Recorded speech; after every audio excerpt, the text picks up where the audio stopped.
Tommyinnit's Clinic for Supervillains by Bones and the Bees on AO3. Chapter 4, Fried Chicken Sandwiches.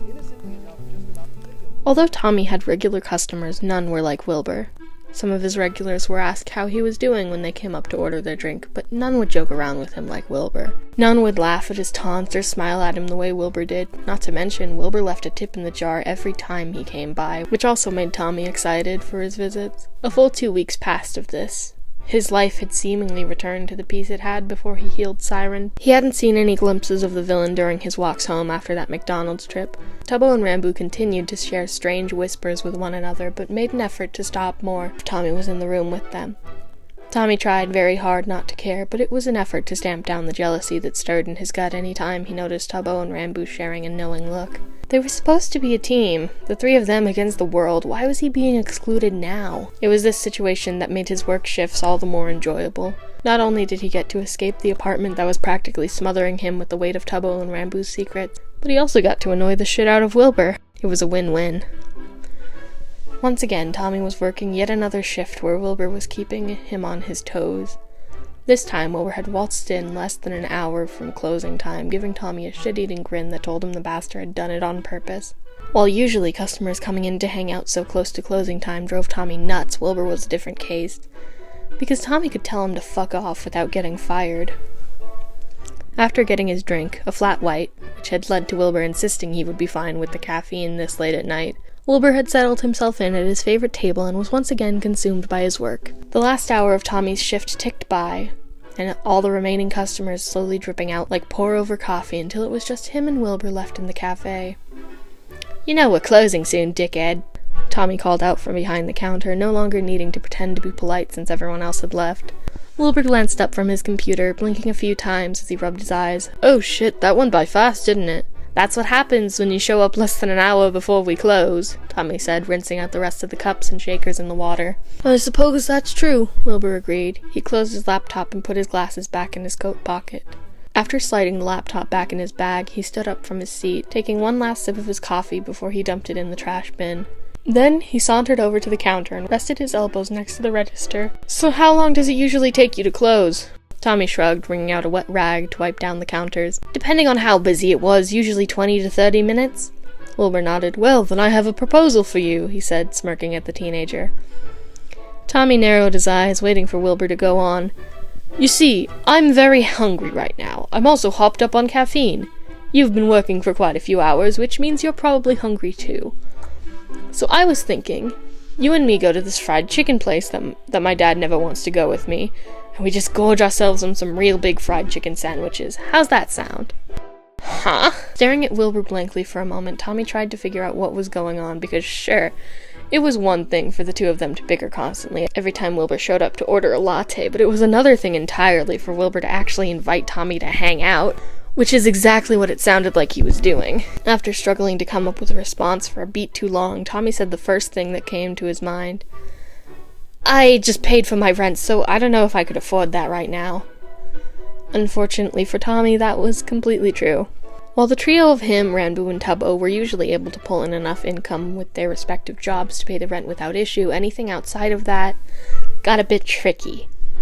They usually had enough cash to buy groceries for the week, although God knows they had got a bit hungry for a week or two before. But going out to eat was almost always out of the question. It was a rare luxury the three of them only let themselves indulge in on birthdays, and never at any other time. So yeah, even if Wilbur actually wanted to get food with Tommy for some reason, it didn't matter because Tommy couldn't afford it. "Oh, don't worry about that, I was gonna pay," Wilbur said, waving the concern aside with his hand. "I don't need your pity, I'm not a starving street kid," Tommy snapped without thinking. He'd met those types before. The Good Samaritans who thought of street kids as a charity project they could take in. Tommy had met quite a few of those after he first left the foster system, when he and his friends had an apartment that could barely qualify as real shelter, and went hungry more days than they didn't. The Good Samaritans would film him while giving him food to post on their stupid social medias. They wanted the world to see just how good and selfless they were for giving a hungry teenager a sandwich. Tommy fucking hated those people, and he hated how he had to take the food anyway because it was all he could get. So yeah, he didn't appreciate pity. "This isn't pity," Wilbur quickly replied, not seeming fazed by Tommy's harsh tone. "I'm inviting you out, and I should be the one to pay." Tommy narrowed his eyes at Wilbur. It was one thing to let a supervillain, whose life he'd saved, buy him McDonald's. It was a low-key way of letting Siren repay the favor without actually fucking Tommy's life up, but it was another thing to let a customer of his that he insulted on a near-daily basis buy him dinner. "Why do you want me to come get food with you?" Wilbur blinked. "Because we have a fun time talking every time I'm in here, so I just thought it would be nice to hang out while you're not working." He seemed confused by Tommy's reaction. "Look, Tommy, if you don't want to go, you can just say no." "I'll go." Tommy cut him off, making the decision in a split second. He wasn't sure what compelled him to agree, but if Wilbur was being honest, and he only wanted to hang out with Tommy because he actually liked talking to him, well, Tommy wasn't going to say no to free food. A bright smile spread across Wilbur's face. "All right then, hurry up and close this place so we can go." Tommy huffed as he returned to wiping down the counters like he had been before Wilbur interrupted. As he went through the closing routine, Wilbur hung out by the door of the cafe, scrolling through his phone with his glasses perched up on his nose. Part of Tommy felt guilty for making him wait, but Wilbur didn't seem impatient, and was just humming to himself as he scrolled through whatever social media he was looking at. Like he had predicted, it took Tommy 20 minutes to finish up the closing routine. He chucked his apron into the back, grabbed his backpack to sling over his shoulder, and headed towards the front door where Wilbur was waiting. "All done," Tommy announced, swinging the keys to the cafe in his hand. Wilbur pocketed his phone and straightened up. "Sweet, let's head out then." A few minutes later, they were walking down the street, Wilbur's hands in his pockets, and Tommy swinging his arms from side to side. The night air was cool, a chill breeze ruffling Tommy's hair and making him grateful that he'd worn his thick hoodie. Under the orange streetlights that lined the sidewalk, Tommy couldn't make out any stars. Stupid streetlights. "So where are we heading?" Tommy asked, glancing around as they made their way down a street opposite the direction to Tommy's apartment building. "Fried chicken place is right down the street, so it shouldn't be too far of a walk," Wilbur explained, his bag thumping against his hip as he walked. "You don't have a car?" Tommy asked, raising an eyebrow at Wilbur. Thought you were taught not to get into cars with strangers," Wilbur retorted. "Is that your way of telling me you're going to kidnap me? Because you're kind of doing a shit job at it," Tommy told him. "I don't think anyone would ever kidnap you, Tommy. And if they did, they'd let you go in less than an hour because they wouldn't want to deal with you," Wilbur shot back. "Well, what can I say? Most people find me annoying at first," Tommy said with a shit-eating grin. "Only at first?" Wilbur gave him a disbelieving look, and Tommy elbowed him in the side. "Don't be a bitch boy, Wilbur," Tommy scoffed. "Anyway, you're dodging the question. Why don't you have a car?" "We live in a city. Do you see any available parking around here?"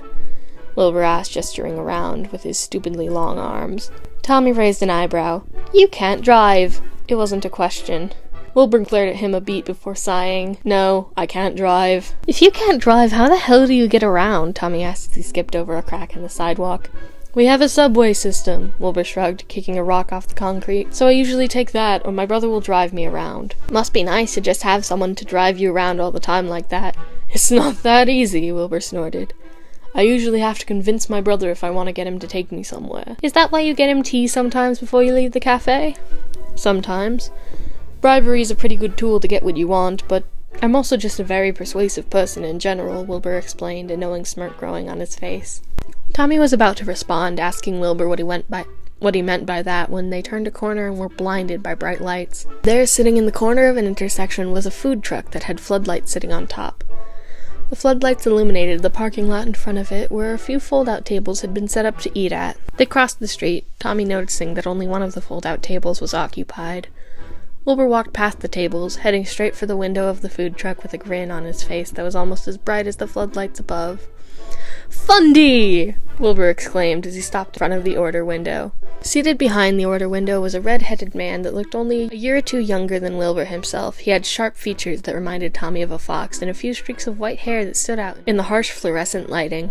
He matched Wilbur's smile as they came close, half leaning out the window with his hands perched on the metal counter. "Hey, Will! I see you haven't convinced Phil to come here," Fundy said, quirking an eyebrow at him. "Nope, not yet. Old man still doesn't like eating chicken," Wilbur told him before glancing at Tommy. "But I managed to convince my new friend Tommy here to join me for dinner." "Nice to meet you, Tommy," Fundy quipped. "I'm Fundy, Wilbur's son." Tommy frowned. "Wait, your son? What the fuck?" Wilbur said he was only 24. And Fundy looked like he couldn't be anything less than 20 years old. Tommy may have sucked at math, but he knew that was impossible. Wilbur chuckled. He's not actually my son. I'm only a few years older than him. It's just a running bit between us that I'm his dad. Can't believe my own father denies that I'm his kid, Fundy fake pouted, shaking his head while flipping Wilbur off. I'm not denying it, my darling son. Please tell me how work is going. Pops wants to know, Wilbur replied, smiling innocently at the redhead. Tommy shuddered. He never wanted to hear Wilbur refer to himself as Pops ever again. Work's been alright. The dinner rush was kinda crazy, but things are pretty slow now, Fundy told him, leaning back on the window to rest his elbows on the counter. Glad to know business is still going strong. Any more interesting faces pass through? Wilbur asked, folding his arms over his chest. Oh yeah, today Flamin' 404 stopped by to get lunch while they were on patrol. Holy shit, Flamin' 404 were here? They were 2 of the top 10 heroes in the city, and they came to a random fried chicken truck for lunch? Huh. Maybe this place was better than Tommy thought it was going to be. Oh, that's a good sign for business, I'd say. Did they tip well? Wilbur continued. Fundy snorted. Flame tipped. 404 didn't. What an asshole, Tommy muttered, shaking his head. The kind of salary heroes got, he would have expected both of them to tip extremely well. Then again, he'd never had a hero show up at the cafe, so it was probably normal for them not to tip, stuck-up bastards. I like this guy, Fundy said, looking over at Tommy. So, kid, what do you have? Tommy blinked. He had been too distracted by the whole father-son bit that he forgot to look at the menu.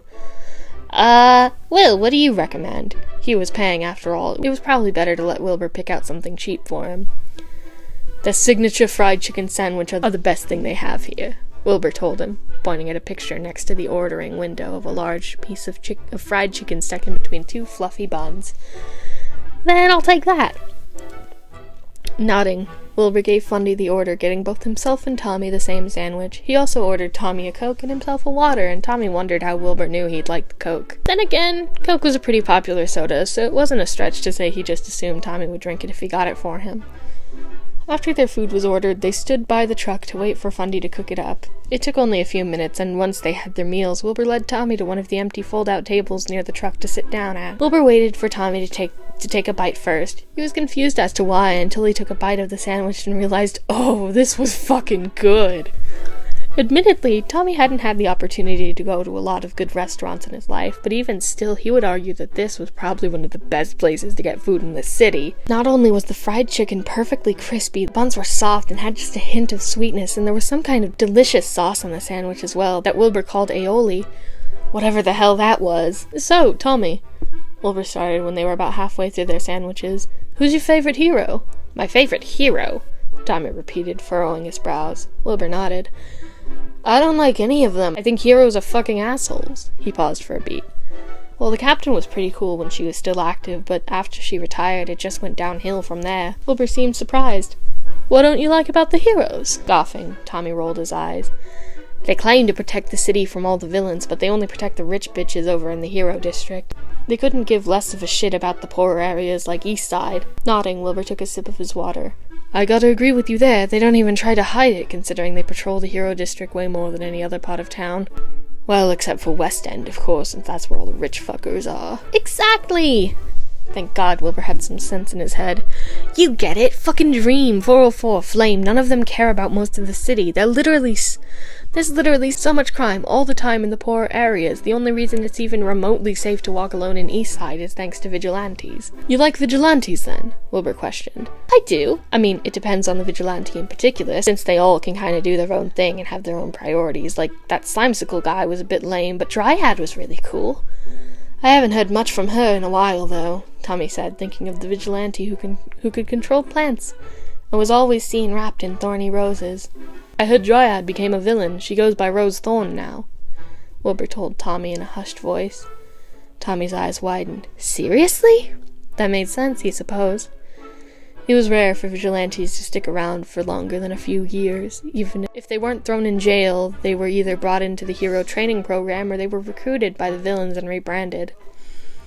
What about Monarch? They're still a vigilante, right? For some reason, the mention of Monarch made Wilbur grimace. Yeah, Monarch's still a vigilante. The villains can't seem to kill them, heroes can't arrest them, and they don't seem interested in working for either side. They're cool, They saved me from getting mugged once, actually, Tommy said, remembering how the vigilante's pure white eyes glowed in the orange streetlight as they knocked the guy mugging Tommy unconscious. Oh, really? The grimace on Wilbur's face faded. Huh, good to know, I suppose. He took another bite of his sandwich and chewed thoughtfully. Have you had any other run-ins? With heroes, villains, or vigilantes? Tommy's jaw clenched as he thought back to eating McDonald's on the roof with Siren only a few weeks before. Obviously he couldn't tell Wilbur about that, it just raised too many questions. Nah, I once saw Rewind across the street, but I didn't interact with them. Heroes are bastards, after all, Tommy answered, taking a careful sip of his Coke. Huh, makes sense, Wilbur said, wiping his fingers on a napkin. You know, though, I met Siren once. Stomach dropping, Tommy took a huge bite of his sandwich to hide his expression. Oh, really? He asked, his voice muffled by food. Yeah, I did. I mean, it's not like I sat and had a full conversation with the guy, but he wasn't all that terrible. For a supervillain, of course, Wilbur shrugged, taking another swig of water. Yeah, of course, Tommy repeated, staring intently at the table. When the hell had Wilbur met Siren? Was he trying to get Tommy to say his opinion on the supervillain? Was he going to get pissed if Tommy defended him? It didn't sound like Wilbur hated Siren, but there was something odd going on in this conversation, like Tommy was being led into a trap. What do you think of him? I guess all of the syndicate, really. Do you think they're the horrible, scary bad guys the news keeps telling us they are? Tommy tried to look as nonchalant as possible as he thought of what to say. I think the news can exaggerate some things for sure, but they're self-proclaimed villains, so I'm not gonna say I think they're all innocent either. He took the last bite of his sandwich, wiping his face on his own napkin. Either way, it's not like we know them personally or anything. Well, technically you could. They have secret identities, after all, Wilbur pointed out. The tension leaked out of Tommy's shoulders a bit as he scoffed. Trust me, I think I'd know if someone I knew was fucking Siren, whether or not they had the stupid blindfold mask on or not. Wilbur chuckled at that. Considering all the villains have got voice changes, it might not be as easy as you think. But why don't you think his mask is cool? It's stupid! How does he even see in that thing anyway? Tommy shook his head, crumpling the sandwich wrapper in his hands. The Blade's mask is pretty cool, though. The boar skull looks super fucking intimidating, I'll give him that. Well, Blade always has had a flair for the dramatic, Wilbur agreed, crushing his own sandwich paper in his hands as well. But anyway, are you ready to head out? Sure thing, bitch. Tommy nodded, pushing out of the chair and to his feet. They threw their trash out near the food truck, giving their goodbyes to Fundy, and headed back the way they came. Although Tommy insisted he could walk home by himself, Wilbur said it didn't feel right to let a kid walk home alone at this hour, which led to Tommy screaming at Wilbur about how he wasn't a child for most of the walk to his apartment anyway. By the time Tommy realized they were in front of his building, he was out of breath from all the cursing. Wilbur didn't seem fazed, as per usual, and Tommy had the urge to punch his stupid smug face. But he didn't, because Wilbur had bought him a really good sandwich, and he had to admit he was grateful for that. Reaching the front door of his building, Tommy sighed and glanced back over to Wilbur. You know, despite being an old bitch, you weren't all that bad to hang out with tonight, Tommy muttered, eyes quickly falling to the ground. Aw, Tommy, are you saying you had fun hanging out with me? Wilbur teased, his voice turning into a croon as he beamed. I didn't have fun. I just said you weren't terrible to be around. Tommy rolled his eyes, trying to keep himself from looking at Wilbur. Plus, you bought me a sandwich, so I do appreciate that. Look, I've been trying to find someone who will go with me to the fried chicken truck for ages now, because I always hate eating alone. My brother never wants to leave the house, and my dad doesn't eat chicken, so honestly, you were doing me a favor by going tonight, Wilbur explained, giving Tommy that easy grin. Well, of course I did. I'm such a kind and gracious big man that I could tell you needed me to come with you, so I took pity on you, you know? Tommy bullshitted, leaning against the wall. Wilbur snorted. Jesus Christ, you're such a little shit, he muttered, shaking his head fondly. A beat passed as he glanced back up to the apartment building itself. So this is where you live? Yep, it's like the fucking Ritz up in here, Tommy told him, gesturing to the sagging brick and rickety fire escape that lined the side of the building. Tommy could tell that Wilbur wanted to say it was a dump, because it was, but not everyone could be well off like the bastard seemed to be. Not everyone could live in a nice apartment without strange smells coming through the vents and walls stained with dark substances that may or may not be dried blood. Thankfully, though, Wilbur held his tongue and did not comment on the apartment building itself. I should be heading out, Wilbur said instead, nodding at Tommy. I'll see you at the cafe tomorrow, though, right? Sure, Will. Wilbur grinned again and waved as he walked off. Tommy waved in return and waited until Wilbur rounded the corner to head inside his building. As strange as the whole situation was, with Wilbur inviting him out to eat, Tommy had to admit he had a good time. The sandwich was delicious, and talking to Wilbur was usually pretty fun. Still, Tommy was suspicious of his motivations. Wilbur clearly knew Tommy was poor, and even though he wasn't living on the streets, he was pretty damn close to it with his shitty apartment. The last thing he wanted was for Wilbur to be taking him on as a pity case. While he would like to think Wilbur wouldn't do that, it was still something he was worried about. One thing Tommy learned through his time in the foster system: you can't trust adults. Not completely. Even when they were only in their early 20s, like Wilbur was. The only adult he remotely trusted was Puffy, and that was just because she genuinely needed another barista at the cafe. Tommy didn't have his job out of pity. There was something strange about Wilbur, though. Tommy liked talking to him, but he was going to have to be careful. The minute he got too comfortable, the niceties would fall, and Wilbur would end up fucking him over like almost every other adult in his life. But for now, Tommy had a full stomach and roommates waiting for him to get back home. So Tommy turned on his heel and headed into his building.